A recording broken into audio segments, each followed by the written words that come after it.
sport Sénégal diggante bokk na ba ak mbooloo policiers yi ñoo ko yàq ndax équipe beneen équipe bokk ñoo fi ne su ma dee doo woy Sonko policiers yi sànni na ay rakoromosé noonu la affaire bi demee bu indi match bi yàqu lu musul am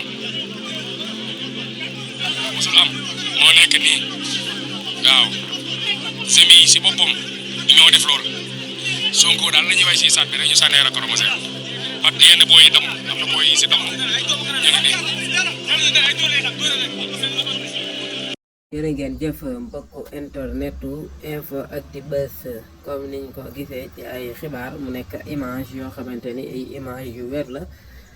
fële nga xamante ni moom moo di Ndakaaru ñaari équipe yoo xamante ni dañ doon football benn équipe bi ñi nga xamante ni ñoom ñoo di ay supporteram di way ki nga xamante ni moom moo di leaderu opposition bi jamono ji mu nekk ci kaso bi di Ousmane Sonko waral lii di jeunes yi dal di ñëw sànni leen ay lacrymogène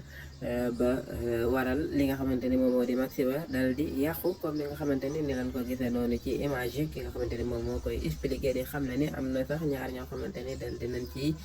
damm mu nekk loo xamante ne nag loolee damm gi ndax am nañu ci damm wala de nekkul loo xamante ni lu leer nañ la waaye daal gis na loolu nga xamante ni